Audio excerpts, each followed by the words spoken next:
Hey there, folks. It is 7:17 a.m. Eastern Standard Time, May 15th, and they say it's 2023.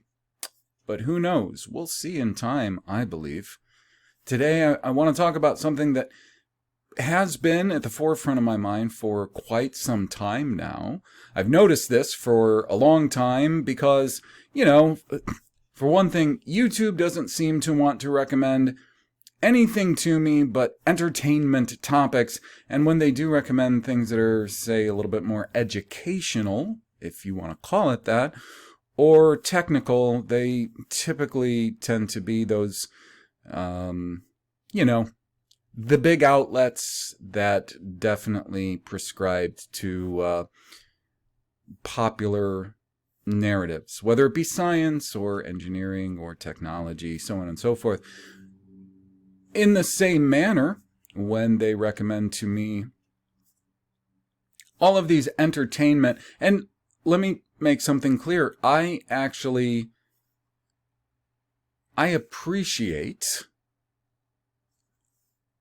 pretty much all mediums of, I hate to even use the word art, as much as I found out about the word art over time. I guess we have to say art, creativity, music, visual design and expression, film, live action, such as plays. And I'd be honest, I would appreciate them a whole lot more, and I don't have a ton of room in my life for these things, but I catch them when I can, when I have some downtime, and I would like for my mind to sort of be relaxed through an escapist vehicle. Unfortunately, as I've come to understand, virtually none of these things are purely escapist vehicles, because though they may give you a story that's a compelling story, and they have to do that, they have to sell their product by way of compelling drama. You always have to look for that. Do we have a very compelling drama here? We do. And the more compelling the drama is, the better to sell what it is they're really selling, which is always, of course, the sub-narrative. That's what's really on the table for you to just, by the time you grow into being an adult, you are going to pretty much take all of these sub-narratives that they bundle in to their propaganda, their art. You're going to take them as a matter of course. You're going to take all of these, and the more you start looking at these art forms, the more you'll see that that's exactly the case. What they're doing is they're selling you a worldview by deception. It is the sub-narrative, it is the undercurrent, it is the foundation of the dramatic story. The dramatic story is the vehicle that is going to entice you to watch. It's going to get you on the side of a character. It's going to take you through emotional highs and lows so that you get invested. And while you're getting very invested, what they can do is they can implant in your mind the sub-narratives. Let's take, for instance, we'll take a story that, say, would happen in an environment that is absolutely impossible for a story to happen in. If they put it in an environment that is impossible, and when I say impossible, I simply mean there's no good proof that man has been able to exist in said environment. Let's say Journey to the Center of the Earth.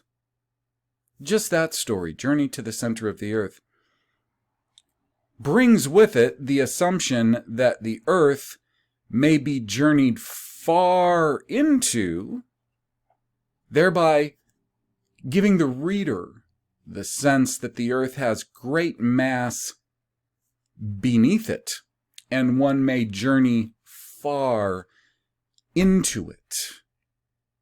That's the sub-narrative. I understand the title for that is Journey to the Center of the Earth, and that's right out there. But if you think about everything they encounter as they go, most of those things, if not all of those things, have never been proven to exist or be possible in that environment. But one thing that the author does, Jules Verne, he sells us on the idea of the Earth having great mass under our feet. Far greater mass than even, say, there are people that believe that, for instance, that the Russians had drilled down maybe about 8 miles. If that's true or not, I don't know that there's heavy substantiation of that being true. In fact, the few stories that I've heard that seem to have some air of truth to them tend to go like this. As we drill down, whether it be a mine that's pretty deep in the earth or what it is, we tend to frequently have problems the deeper we go with the earth being more and more unstable, more and more porous. And so this whole 8 miles down by the Russians even seems a little shaky. But there, I'm just giving you the sub-narrative, and Verne sells the sub-narrative with his dramatic plot. Characters that you will come to like or love, you will come to despise or hate, and their interaction, their juxtaposition one to another. That's what gives you your drama. But the whole time, they are interested in, they are invested in selling a sub-narrative. And one of the easiest, as I just said, to identify is the setting.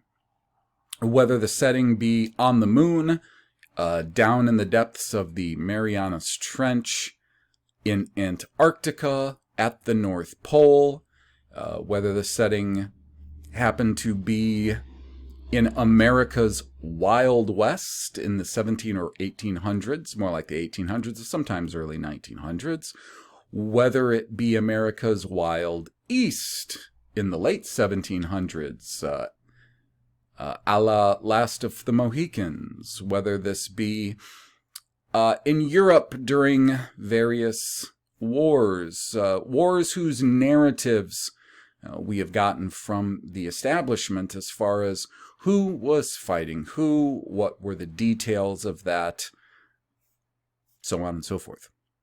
These are sub-narratives. And sub-narratives, they expand a lot broader than simply the setting, time, and place. Many things factor into a sub-narrative. For instance, who is chosen as the antagonist? Who, specifically who?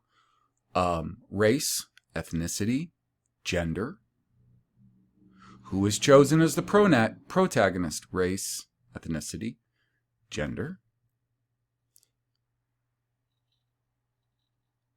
Every time you or I encounter a compelling piece of art, we must ask ourselves, with hopes of identifying, what is the sub-narrative? What is the propaganda being pushed? Now, I will concede that this propaganda exceeds far beyond simply just things created in the medium. So what I'm saying by that is, if films are created as propaganda, if music is created as propaganda, if advertising, magazines, from tech magazines to popular culture magazines, to specialist magazines, all media, if propaganda is used in all of that medium, what I'm suggesting is that's not the boundaries. There's also the propaganda surrounding these media creations. This is something that I'm going to address here a bit, because here's the problem. Probably everybody listening to this is pretty familiar with the whole idea of Hegelian dialectic. And probably that old quote that is most attributed to Vladimir Lenin. Not Stalin, Lenin. I'll tell you the quote and you'll remember who. But I'm sure it's far older than these figures. But, you know, they always like to pick a figure who's a good boogeyman and they'll attribute certain quotes to them. So the Hegelian dialectic is essentially establishing two sides to an argument. Okay? And this argument has two sides. You don't have three sides. You don't have four sides. You have two sides. It's a dialectic. It's important to keep people's heads in that space. This is your dialectic. These are the bounds which you can think and feel and act and react within, as opposed to, here is the situation and let's think through all of the possibilities. They don't want that. The people running the world don't want our headspace in that. And then there's this idea of the opposition and controlling the opposition, which they say is very communist idea, very communist ideology that will control the opposition, because of course they don't do that in the West, right? Of course they don't do that around the world, right? Of course the New World Order wasn't already here long ago, and they've been practicing at doing this for a long time, right? So leading the opposition themselves. So about, well, geez, I can't go through the history of film, but this is mostly according to film. Film's a big thing as far as a very powerful tool of propaganda, film. And real quick, before I do that, I should read this quote. Now, this isn't gospel, but I would say based on who said it and the sorts of things that he was sharply aware of. Not saying this is a good guy, because I'm talking about Upton Sinclair. Upton Sinclair is probably most well known for writing a book called The Jungle. Now, this was a novel, but it was essentially supposed to be a novel based on the harsh realities of the Chicago slaughter yards, mostly the Chicago pig slaughter yards and all the slaughterhouses and the conditions for the people and the animals and just everything in general. He wrote a novel about that. And in the novel, again, they say that it was that novel that actually led to a number of changes in the industry. And because of that, I very quickly have to believe that Upton Sinclair was certainly not on the side of the little guys, and that he was probably a pressure release. So there would have been a certain amount of things that he would have revealed that were actually quite true. But exactly who was behind it, exactly who the victims were, and all of the details to these things, I'm sure, were unfortunately left forgotten. However, it is very interesting when people like Sinclair say some of the things that they do, known for some of the quotes they're known for, it just makes someone like me wonder if they themselves aren't trying to, in some way, clear their conscience. Or, because we are talking about all of this in the context of war, we're going to get to the war part of it. Or, if it isn't simply for the fact that it's a moral act, oftentimes the things that they, in quotes, reveal, they see as a moral act, because if their enemies do not respond to these signals, these semaphores, these codes, these sometimes blunt speech, then they are truly an immoral people, if they will not pay enough attention to what they're saying and what they're signaling and take action. Then they're a morally bankrupt people. They're unethical. Do you understand the psychology that is likely at work when you do see some pieces of art or quotes, perhaps speeches or parts of speeches by politicians, and so on and so forth? The sort of mindset that is quite likely at play in these people who are not your friends. They're not the friends of the people who are having the war made against them, let's say. And this is a lot of people when you think about it. There is a people, or maybe a few people, that are the chief targets of this warfare. But the unfortunate thing about this war that's been going on for such a long time is that now all people have been pulled into and are participants in this war. All people.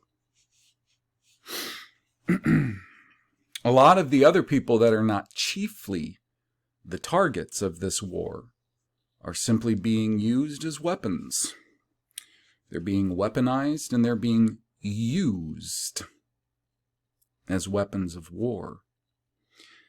That should make anyone who, let's say you're from one of these people who are not the chief perpetrators or the chief targets of this war, that should make you very upset that you and your people and perhaps your lands have been highly developed only for the purpose of acting as weapons of war, to be wielded by those who see themselves as vastly superior to you. So Upton Sinclair is quoted as saying, "All art is propaganda. It is universally and inescapably propaganda, sometimes unconsciously, but often deliberately propaganda." Sometimes unconsciously, yes, because even people who are not consciously trying to hurt, indoctrinate someone else, they're not consciously trying to manipulate someone else. We all have a tendency to want others to see our point of view. That's why you could say that art oftentimes is even subconsciously propaganda, because it is. The expression of a point of view or a feeling, an emotion that you want someone else to empathize with or share is a type of propaganda. But notice what Sinclair specifically says. When he says all art is propaganda, it is universally and inescapably propaganda. If you say art, you are saying propaganda. He says sometimes unconsciously, but often deliberately propaganda. And now the way that that translates is just recently. We're going to take about the last 10 years of specifically film as an art form and a propaganda outlet, a very powerful one. And I'm going to go real quickly through some things that have happened in the last 10 years that probably most people listening to this are very well aware of. And then I'm going to specifically address what the reactions as of late have been and how these people are either, one, missing the point, which I am hard-pressed to believe at this point in time, given how intelligent most of these people are that I've heard, or two, they are in on that Hegelian dialectic. They are in on controlling the opposition. What a strange thing to think. All of these apparent critics are just in on the scam, the warfare, the battle tactic of controlling the opposition. And I really would like to just be one voice who offers this point of view that it seems that nearly no one is offering. This point of view of, here's probably why these things are happening in movies and in entertainment. And here's why all of the apparent critics, in my opinion, have either got it wrong, but here's the problem. They all seem to be getting it wrong in exactly the same way.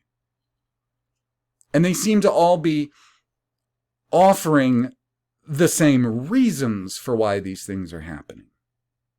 And of course, that's my problem. When I start hearing voices in unison, like for instance, in the whole Tartaria mudflood reset movement, when I start hearing voices in unison, well, that pricks my ears right up and I start getting concerned. So here's the apparent issue.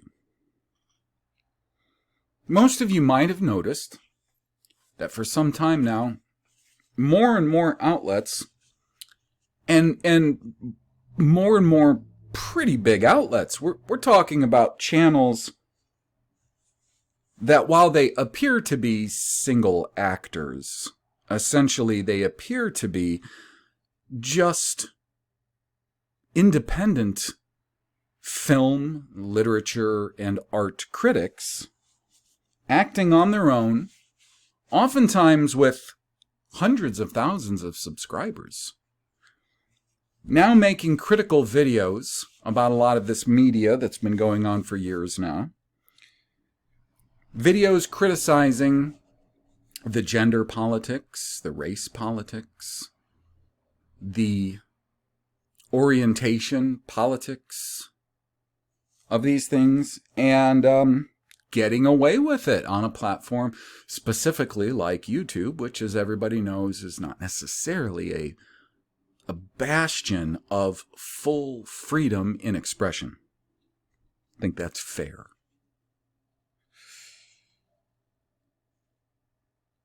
So the things that a lot of these apparent critics have been aiming at is, first off, the emerging or have emerged streaming services like Netflix, Amazon Prime, HBO Max, to just name a few, as well as the pre-existing big studios who have acquired certain franchises and they believe are ruining them, like i.e. Disney, who have acquired the rights to Marvel Studios and the Star Wars franchise.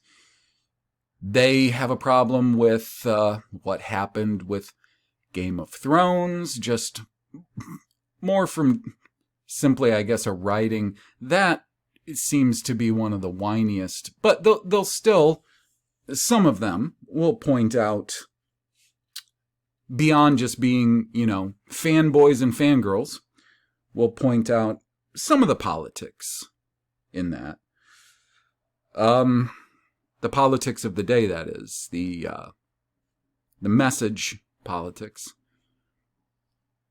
But not as much Game of Thrones, more things like Marvel Phase 4, the last 3 of the Star Wars franchise movies with Rey. I will admit, I tried watching those just out of morbid curiosity, and they were so poorly done, I really couldn't make it. Velma, that new animated show, and where it goes with its politics, of course, and obviously far more the Lord of the Rings thing that Amazon Prime did, Rings of Power, and everybody knows what I'm talking about. The whole girl boss thing, the whole race, ethnicity politics, and of course, the politics of, how shall we say, gender fluidity and orientation fluidity. You get it. There's an entire package of messages, and they're being inserted far more over the last few years than maybe ever before. And that seems to be the big problem, the big gripe that these apparent critics are now freely expressing on a platform like YouTube.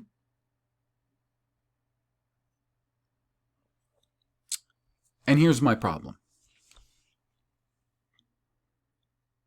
The thing is, some of them are actually demonstrating in very beyond appropriate ways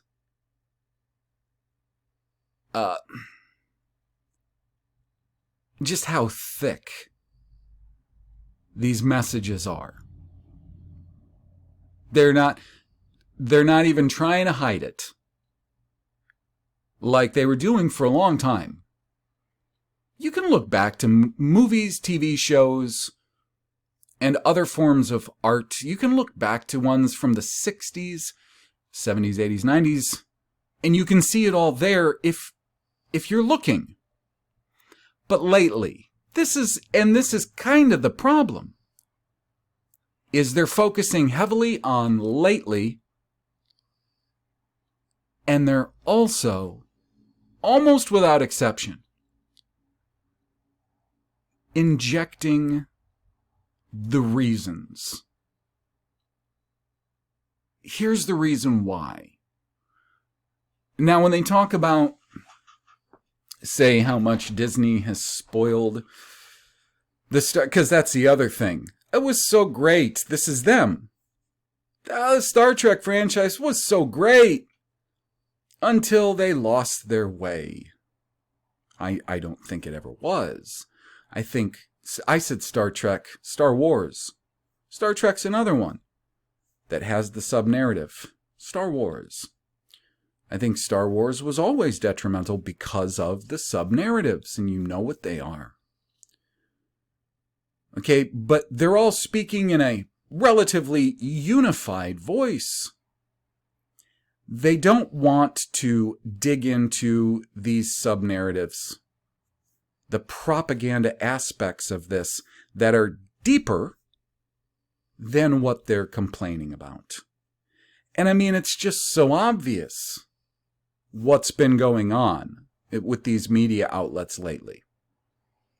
It's absolutely obvious. Anyone can look at any of it and just see these messages that are being pushed. It's not like you have to have a sharp mind. And the thing is, it's become so troubling because it has saturated, of course, all media. It has saturated all so-called entertainment, to where nobody can even hope for any chance of escapism because of the almost complete saturation. And when they do find some of these things that maybe they can escape into, remember, those things at their common denominator are always coming along bundled with sub-narratives that they want to sell you on subconsciously, while they are at the same time offering you a very compelling drama. So what these apparent critics are doing is they are telling us, and sometimes actually just outright showing us, how none of these outlets are catering whatsoever to their target audience. And they will oftentimes show specifically the franchises that have apparently gone so astray are the franchises that specifically have historically had as their chief viewing base your average white male, your average Western white male. And then they oftentimes want to, nearly in unison, come up behind this and say, well, let's say they will sometimes offer this response in the vein of, what are these corporations thinking? These corporations that own the Netflix, the Amazon Prime, the Disney Plus, HBO Max, etc. What are they thinking? Who's making these crazy decisions?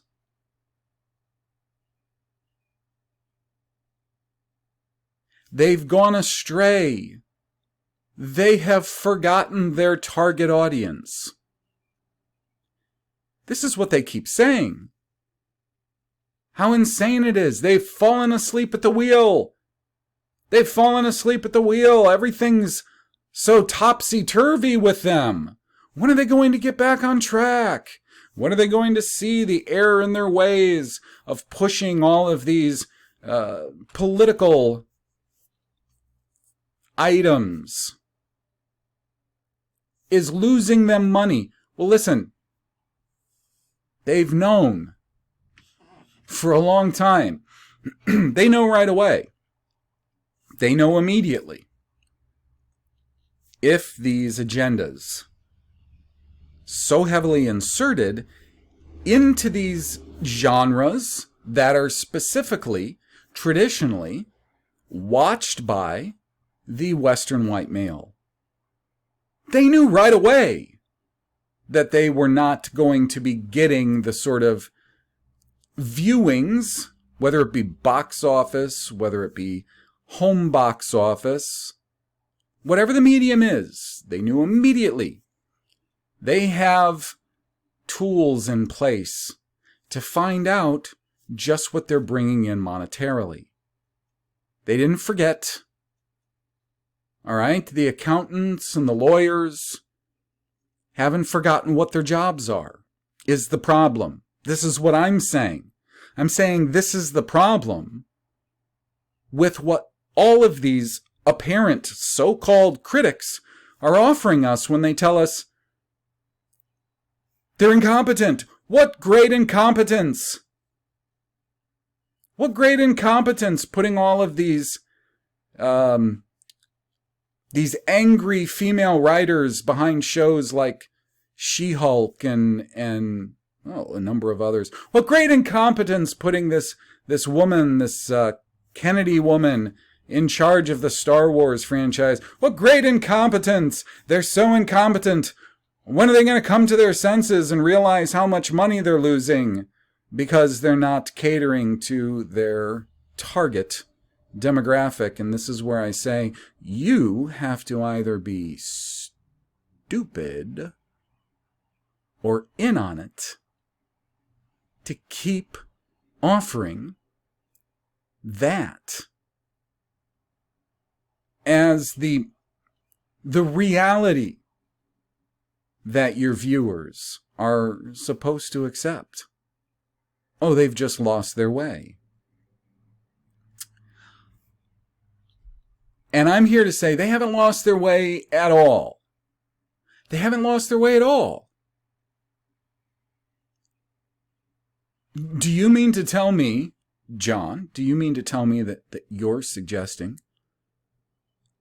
that it was some sort of stroke of wisdom that would cause Disney Studios, by way of Marvel Studios or vice versa, to put these very crazy kind of anti-male women in charge of writing for these shows and making them these insane girl boss politics, message politics agenda in place? You're telling me that that's really not some sort of maybe sign of the times, that really kind of how lazy they've gotten? I mean, they used to use far better writers at least 20, 30, 40 years ago to sell this propaganda. Are you telling me that they're not getting lazy by doing this?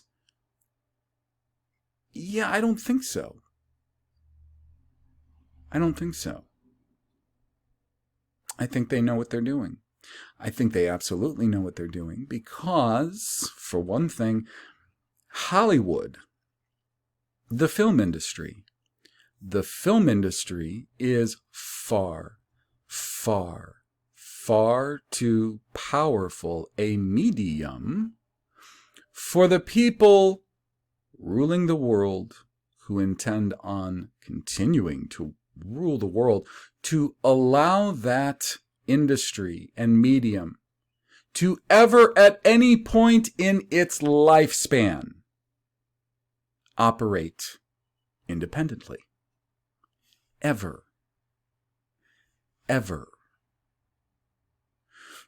Now, are these people who are pulling the strings, the shot callers, have they kind of gotten relaxed? Maybe a generation or two that was around for a long time have passed away, and newer generations who are a little bit more relaxed, a little bit more lazy, have come along, and they're just getting sloppy. I don't think so.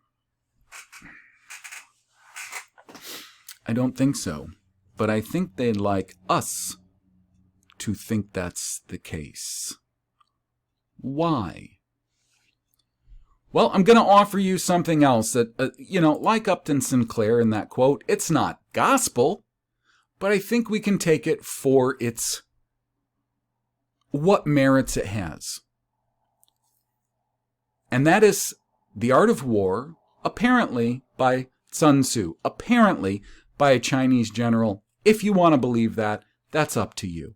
However, the principles that are expressed in The Art of War, if you know what the battlefield is and who the players are today, you can take these principles articulated in The Art of War, and you can see how, for the most part, they're implemented constantly, very consistently over time.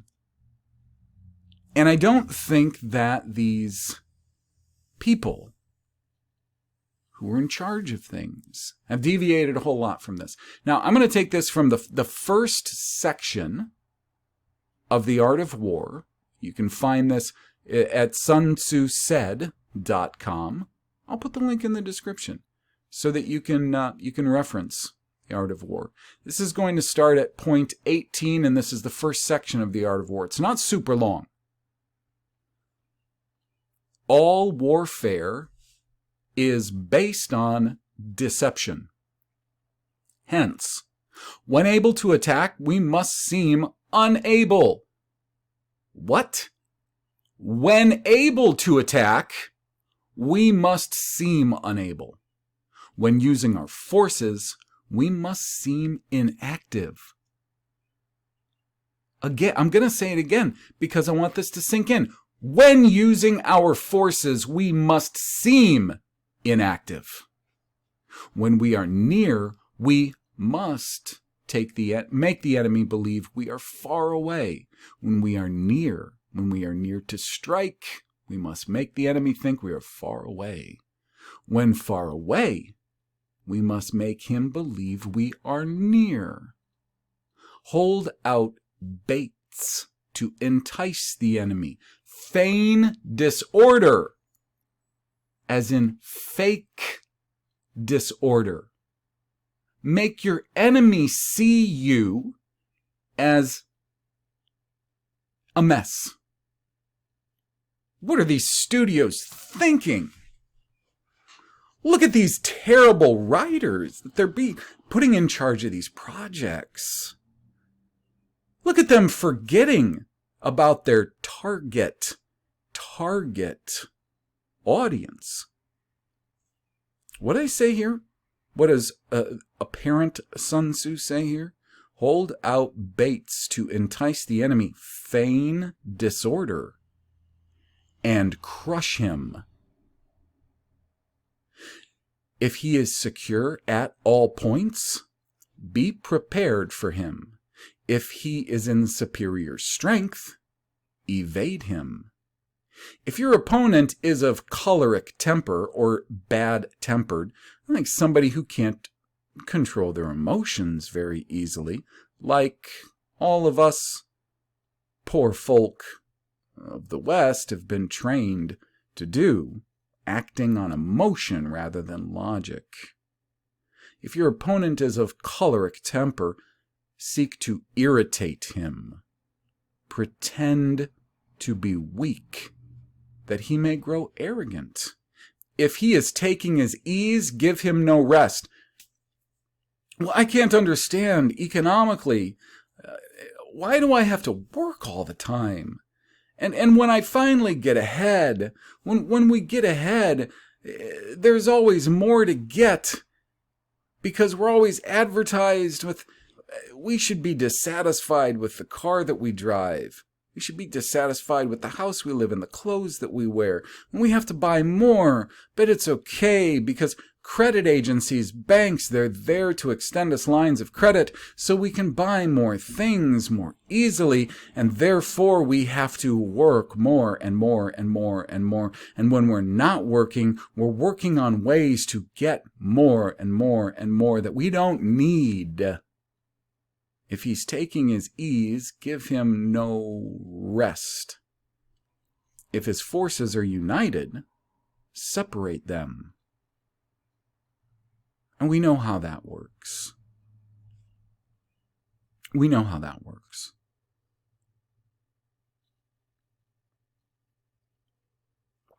There's no unification. It's specifically why they deliberately interject people of very different races and cultures right up next to one another. It's not because they believe in some sort of utopic idea or ideal that all mankind is one and we should live in harmony. They don't believe that whatsoever. They specifically do that because of how different we are and how much of a whether it's perceived or real threat that the other poses. It will create a constancy of unease. And you separate the forces. Are there communities, specific ethnic communities, that they would like to target above just about anyone else? Well, move in a lot of this other people who will upset that so that they don't grow strong. Attack him where he is unprepared. Appear where you are not expected. The masks have all come off. At least in all of the medical facilities I'm aware of in Michigan, or at least most of them. there's still some oncology outlets and whatnot that are keeping that up. These military devices leading to victory must not be divulged beforehand. They're not going to tell you that they're feigning disorganization, that they're feigning incompetence. All you have to do is think about it a little bit. And as some of these apparent critics keep saying over and over again, that these corporations, studios, media outlets are in the business of making money, and then they follow that up with, how long can they keep doing this and losing money? Well, you have to understand, you have to break a few eggs in order to make an omelet. None of them are looking at any losses that they're suffering in simply income at the box office or at home on streaming services, etc., as anything other than an investment. What is it an investment in? It is an investment in demoralization warfare. Now, yes, this is a Wikipedia, but consider this. One, they are going to be framing this mostly in the context of Nazis and maybe communists, but certainly not the West, certainly not the governments, power players of the West waging a war on the poor of the West, and I'll get to that. I've delineated these things in the past, but I will attempt to do it one more time before this video is done. They're going to frame this as in this is what other people do at other times, not what we are specifically engaging in to this day, for one. The second thing is they're not going to tell you all the specific tactics that these think tanks have come up with and how they implement them. They're going to give you some broad strokes, but it's enough for us to understand what's going on. So they begin, demoralization is, in a context of warfare, national security. Whose nation? Our nation? No. Their nation. Just because you live somewhere, you were born there, and you are called something, does not mean you occupy the same nation as the people who are ruling over it. And law enforcement. A process in psychological warfare with the objective to erode morale among enemy combatants and or non-combatants even. That can encourage them to retreat, surrender, or defect rather than defeating them in combat. This is smart. This is something else that was said in apparently Sun Tzu's Art of War. That an enemy that actually fights a battle physically is certainly of far lower mental capacity than one who wins the battle simply through psychological warfare. Whoever wrote The Art of War considers the psychological battlefield far better, far more effective, and a far higher form of war. They go on, demoralization methods are military tactics, such as hit-and-run attacks, such as snipers disturbing the enemy, and now they're talking about actual war in an actual battlefield. Less lethal weapons and incapacitating agents. Intimidation, such as canceling you on Facebook. They don't say that. I'm saying that. Intimidation. Intimidation. Do you understand? They're using intimidation all over social media. Intimidation, such as display of force concentration. They can exclude you from a conversation.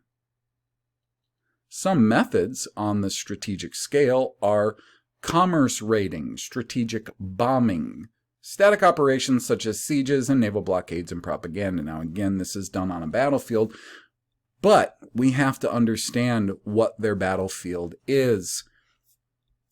Actual wars, and we'll have to reach back pretty far to talk about actual brutal, high body count wars, are nothing more than ways for them to deplete a certain demographic or more than one certain demographic population.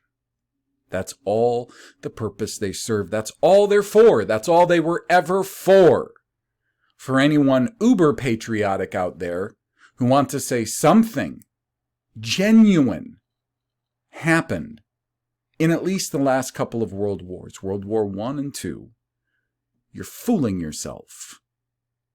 Those were nothing more than operations to deplete specific populations in England, France, Germany, Italy, Austria-Hungary, all over Europe, and yes, America. In the importance of morale, they go on to say, morale is often perceived as a necessary precursor to success in international relations. Morale is so important. Morale. Success most often goes to those who believe in their cause. Does anyone have a cause anymore? Does anyone really have a cause anymore that they believe in? Does anyone believe in anything anymore?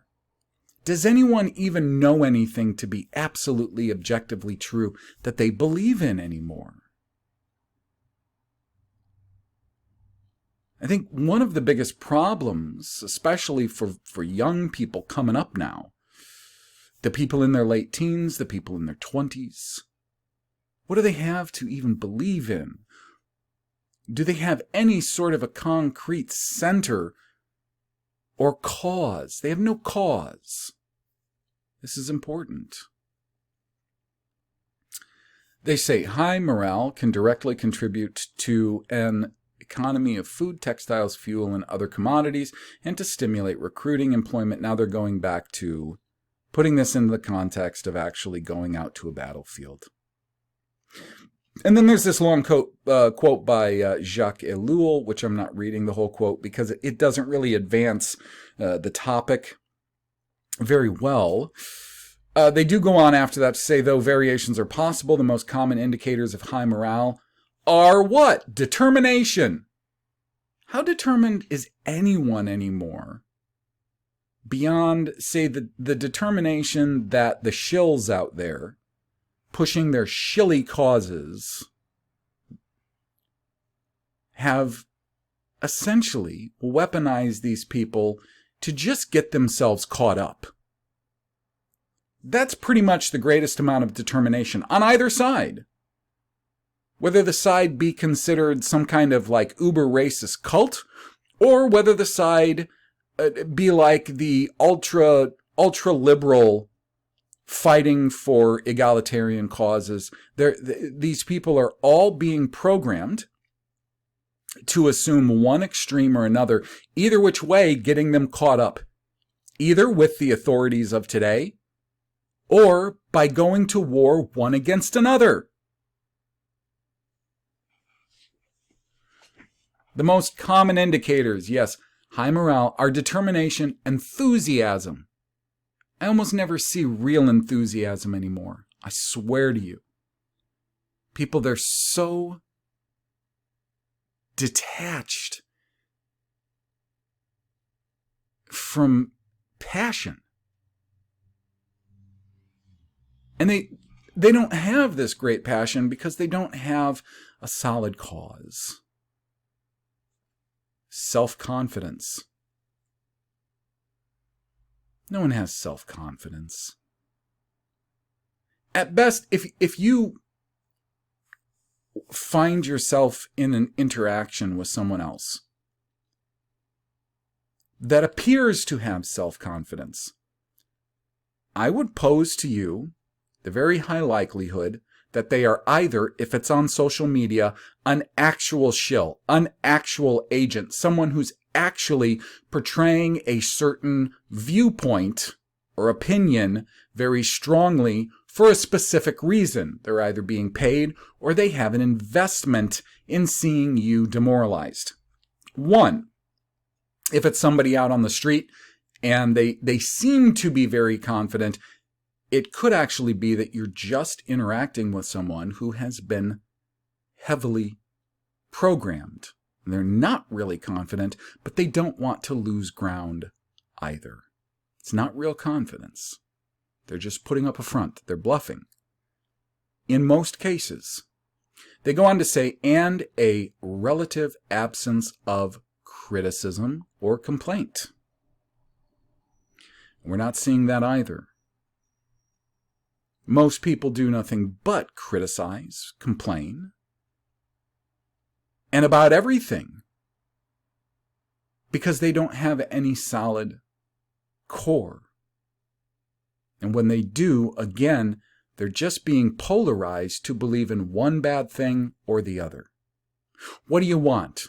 Do you want the Constitution or do you want the lack of Constitution? Do you want anarchy? And they're going to frame those things because if you'll take the time, to read the Constitution, you'll find that in no way, shape, or form will that positively apply to you and your children. Neither will anarchy. While contributors to the level of morale are essentially endless, common examples consist of the level to which these individuals identify with a nation or cause. But what if the people running your nation, what if the people who are all in charge of your causes, secretly, are your enemies? They are demoralizing you. They have their basic needs of food, clothing, shelter met, have confidence in the justness of their cause, which almost no one has anymore. Even those people who really hung on. Who do we got? What is our main affiliation of the target demographic we're looking at? The main affiliation as far as beliefs. Because we have to go with what your beliefs are. Christianity? Christianity has no rigid set of laws. It has no rigid guidelines. If you do this, then this will happen. Like at least the law and prophets, as bad as translations are, there's at least enough material in there to be able to discern that the law and prophets are offering these sorts of ultimatums. Do this and this will happen. Do this other thing and this other thing will happen. Christians, and that's Christianity is the main expression of affiliated belief with the target audience. It offers nothing like that. Talk to any Christian. Who knows what could come? I have no set of laws. I have no rigid system of if I do this, then this. Come on, folks. Even belief is not quantifiable. It's not qualifiable. Do you believe in Jesus for the forgiveness of your sins? Have you repented? Have you repented enough? Have you confessed all your sins? Do you believe enough? Do you understand? It's all abstractions. We're not talking about concrete, objective reality. So they go on, and I'm going to give you a little more, but there's actually quite a bit to just this Wikipedia entry giving you information on how these sorts of things work. I will just read this one paragraph. under means used. And since I'm nearing an hour and I like to keep these brief, at least in relation to a lot of my other projects, just this one, I think it really helps us to figure out what's going on. And I think that we can see the formula here, at least emerging. The means used. While demoralization may use propaganda, deception, all art is propaganda. Deception, like we talked about in Sun Tzu. Disinformation.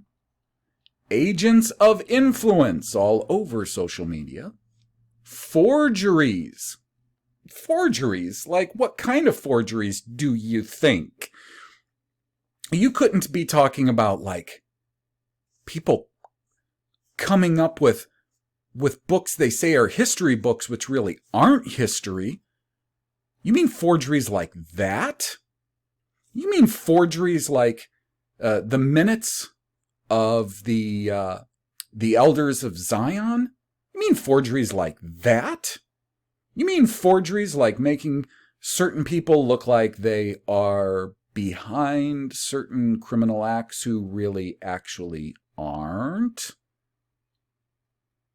You mean creating ideas about historical events or historical non-events that would keep certain people, a certain demographic or demographics, a certain target audience in a position of weakness, disorganization.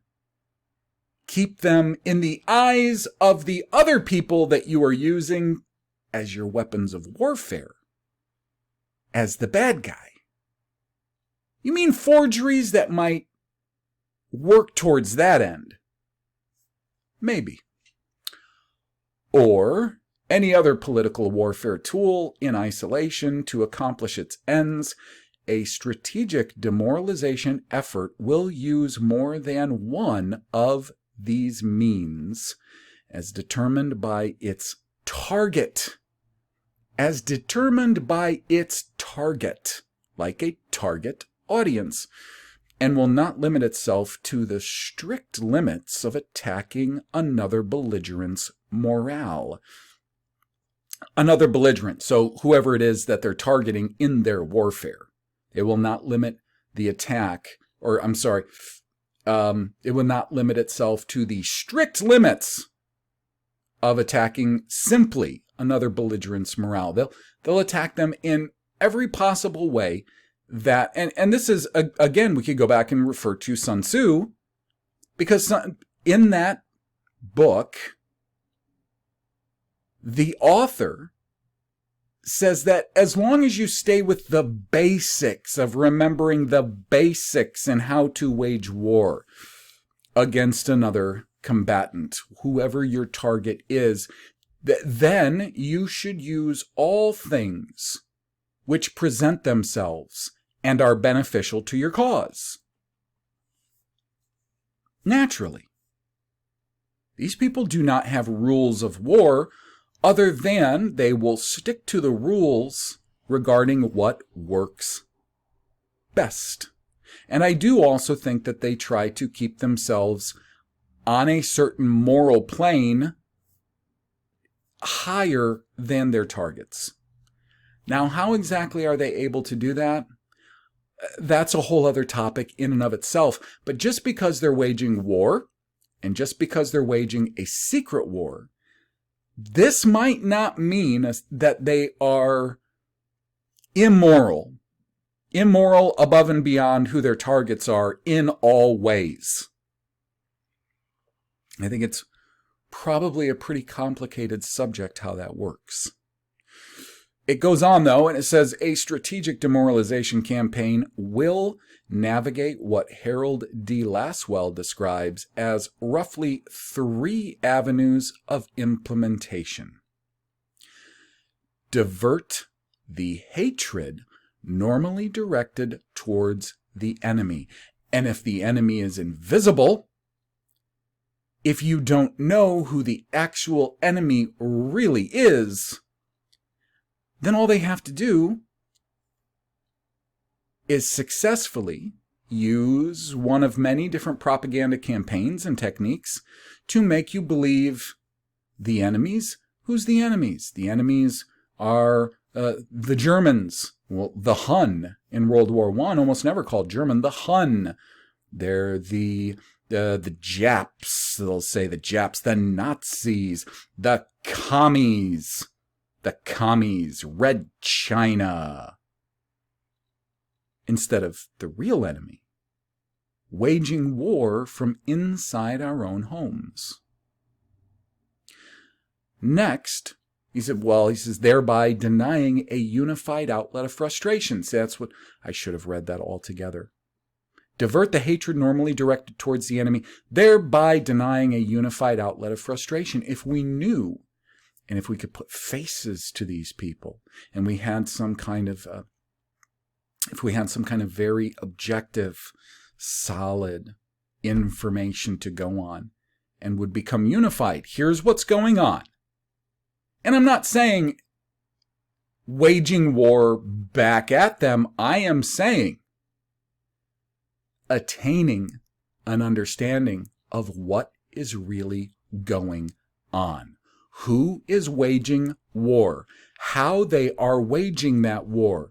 Who they are waging it on chiefly, and who they are using as nothing more than tools to wage their war, which is also a war on these people. It's also a war on those people, by the way. Whoever they might use to wage their war, unbeknownst to these other people, they're waging war on them too. Because they never gave them a choice. Hey, do you want to wage war on our secret enemies? They never gave them a choice. Semicolon. Sow seeds of self-doubt. Classic demoralization. And this is what a great deal of, go back 40, 50 years, and then of course very heavily in the last 5, 6, 7 years, what they're doing in their most popular type of media, movies, TV shows. Now it's more streaming shows, but that sort of thing. So seeds of self-doubt. Who do they want to doubt? Mostly the tax-slaved white. And if you're a male, it doesn't matter if you're white or not, they'll definitely make you feel that you are unfair, probably to your women, your children, but they don't. Any of you know, any non-whites listen to this know who the classic targets of these things are. And we all know, because we can see that very clearly, this is what has helped the same people doing this. This is what's helped them very cleverly and very successfully push ideas like it's the Jews, because they know that the last thing most people will do is realize that the people waging war predominantly on the white Western male and involving almost every other people type out there in their war, thus making war on those people as well, are also Western white males. Is it just an income bracket? Is it just an economic thing? Is it just something like that? They want to stay in power and wealth, and they want other people who don't have power or wealth not to? No, absolutely not. Because if it was that, then they would be far more accepting of nearly any demographic to be an up-and-comer as far as wealth and power. And if you look into anyone who appears to be an up-and-comer as far as wealth and power goes, you always find over and over and over and over again that these people are not. They are juiced in. They are from families that have been juiced in for many generations. These are people who accurately have records of they and their families' genealogies going back, who knows, beginning of the world, beginning of time? Noah, his 3 sons? We don't. You don't. I don't. Whoever you are, white, not white, brown, black, however you want to classify people as, if you're a wage and tax slave, you don't have an accurate genealogy past 100, 150 years. I betcha. Yeah, you could go on Ancestry.com and get lied to by the Mormons, if that's your thing. But trust me, you don't have accurate records. They do. They know the difference between them and their genealogies, their family lines, and the people they've been making war on. And they understand that the people who could potentially do them the most damage are the people who are very, very much like them. Do you understand what I'm getting at? It's not the Jews, it's not the Chi-Coms that are making this anti-white Western male propaganda. It is the white Western male who is simply of a different ethnicity, different clans, different families, who understand the value of distinctions in family, clans, and don't want certain ones to attain any power whatsoever, because it would be disastrous for them, folks. It would be disastrous for them. They will never allow something like even like-minded, wage-slave Western peoples to get together and secede and make their own state. Let's say they wanted to secede a certain state in the United States as their own sovereign country. They will never, ever, under any circumstances, let something like that happen. Because if they are unable to remove all traces of their private records,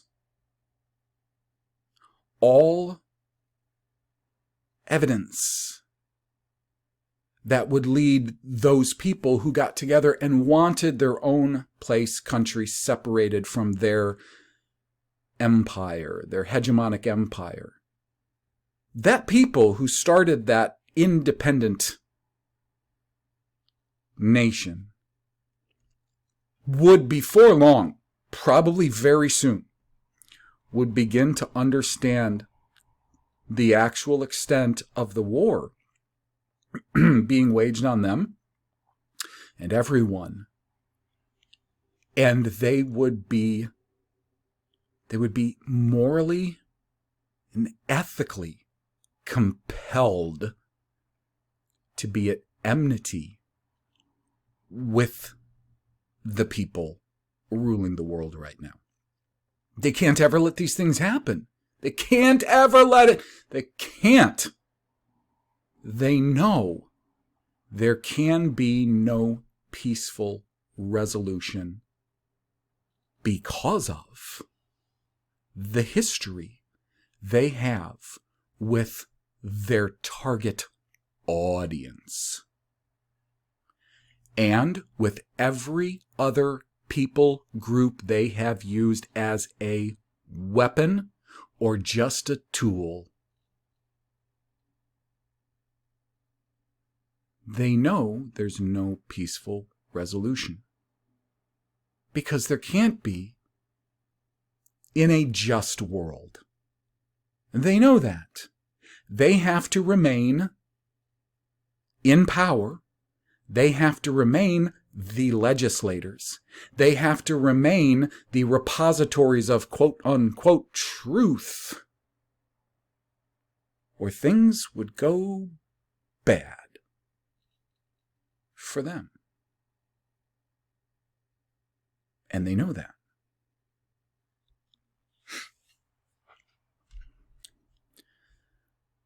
The last point is to provide a new focus of hatred and frustration. Who's the new focus? Kathleen Kennedy? The girls writing for She-Hulk? Is the new focus the different ethnicity or different race that has been forcibly injected into your neighborhood, now causing problems? And we don't have to say, you don't have to be of a certain race and ethnicity and just express the things that you find, objectively problematic with the other one. This doesn't have to get down to that, because then we're just getting right down to what they're doing. Changing the target of hatred and frustration from it being the ones who are doing this up top invisibly to the ones who they've moved in right next door to cause friction and maybe worse. And we don't know always where, if you're, let's say you are at wherever you are in the world and whoever you are. This isn't me speaking specifically just to the white Western male. This is whoever you are, wherever you are. And you were born and raised in a land, you have a community. And a very different people group is moved in very near. You will know that that is an act of that will lead to aggression often, typically. They know that. That's just the numbers. This is the way things work. They know that. They're not confused. Politicians aren't confused. Joe Biden is not confused. They know that. They need you to have a new object or target of hatred.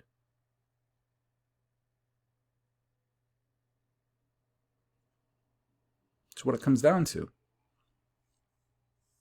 You also know that if you are from some place, and say you've grown up there, you know the community, and they bring in a different people group, you don't know how many of those people that they're bringing in, maybe not the families, we got moms, dads, we got children, they're trying to eat, get along. Most of them have been sold on like the Western dream too. Just remember that. The majority of these people, no matter who we're talking about, any color, any race, any ethnicity, okay? They've been sold on this idea, the Western dream. They're after certain things like that because they think that's good. That's the way they should operate. But we don't know how many characters in the mix that they'll inject now into these people groups who are different than your own. We don't know how many specialists that they've trained that they're putting in there too, and they are causing problems, even if problems can be avoided.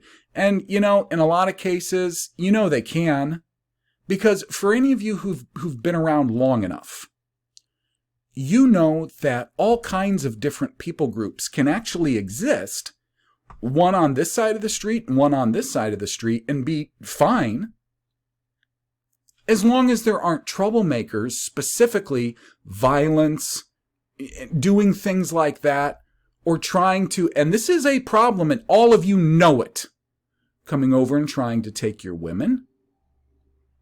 However it is, whether it's just through flattery, whether it's through the propaganda, making the women think that they can, signal by doing these things. There's all of these methods that they have, whoever you are, to upset your community, to upset any kind of solidification that you might have enjoyed. It's a war. It's all war. And so let me bring it back around and say that it is either the apogee of stupidity that these apparent critics would have us think that these major studios and corporations are asleep at the wheel, as opposed to even some of them exploring the idea that all of this is deliberate and it's all part of war and it's all part of demoralization campaigns via warfare. This is what warfare is. This is what warfare has been for some time. Remember, when they send people away to battlefields, that is to thin numbers of certain demographics. This, what we see going on, this is war. This is real war. This is their kind of war. We better wake up and recognize what war really is. And I'm at an hour 20. I'll wrap this up and let you know that very soon I'll be coming out with part 2 of the vertical flip in the Obery Hours series. For anybody who wants to be on a mailing list, send me an email and just put in the subject line, mailing list. And I want to thank very much from the bottom of my heart everybody who has supported me financially, sent me support, and who supports me morally, and really just giving their time and their attention. I thank you from the bottom of my heart, and we'll see you again soon, probably with the next episode of the Obery Hours, the Vertical Flip Part 2. Till then, take care.